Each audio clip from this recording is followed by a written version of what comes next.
ଗୋଟିଏ ମୁଦ୍ରାର ଦୁଇଟି ପାର୍ଶ୍ୱ, ଗୋଟିଏ କଂଗ୍ରେସ ଅନ୍ୟଟି ପାକିସ୍ତାନ। ଦୁନିଆ ନକ୍ସାରେ ଯେପର୍ଯ୍ୟନ୍ତ ପାକିସ୍ତାନ ଥିବ ହିନ୍ଦୁମାନଙ୍କ ଉପରେ ଆକ୍ରମଣ ହେଉଥିବ ଆଉ ଆତଙ୍କବାଦୀମାନଙ୍କୁ ସପୋର୍ଟ କରୁଥିବ କଂଗ୍ରେସ। ଇତିହାସ ପୃଷ୍ଠାକୁ ଲେଉଟାଇ ଦେଖନ୍ତୁ ଦର୍ଶକ ବନ୍ଧୁ, ତେବେ ଜାଣିପାରିବେ ଯେଉଁ ଯେଉଁ ସମୟରେ ଭାରତ ଉପରେ ଆତଙ୍କବାଦୀମାନଙ୍କ ଦ୍ୱାରା ଆକ୍ରମଣ ହୋଇଛି ସେହି ସବୁ ସମୟମାନଙ୍କରେ କଂଗ୍ରେସ ପାକିସ୍ତାନ ଓ ଆତଙ୍କବାଦୀମାନଙ୍କ ସହ ଛିଡ଼ା ହୋଇଥିବା ଦେଖିବା ପାଇଁ ମିଳିଥାଏ। କଂଗ୍ରେସ ଦଳର ଜ୍ୱାଇଁ ପୁଅଙ୍କ କହିବା କଥା, ଭାରତରେ ବିଜେପି ସରକାର ଗଠନ କରିବା ପରଠାରୁ ଏକ ସମ୍ପ୍ରଦାୟକୁ ଅଣଦେଖା କରିଛି ବିଜେପି, ଯାହାର ପରିଣାମ ସ୍ୱରୂପ ପହଲଗାମରେ ନରସଂହାର ହୋଇଛି।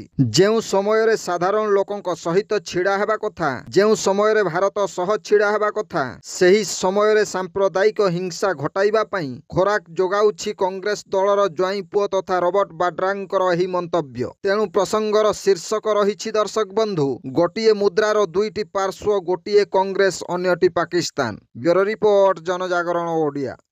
ଭିଡ଼ିଓ ଗୁଡ଼ିକ ଆପଣମାନଙ୍କୁ ଭଲ ଲାଗୁଥିଲେ ଆମ ଚ୍ୟାନେଲକୁ ସବସ୍କ୍ରାଇବ୍ କରିବା ସହ ଲାଇକ୍ ସେୟାର କରିବାକୁ ଭୁଲନ୍ତୁ ନାହିଁ।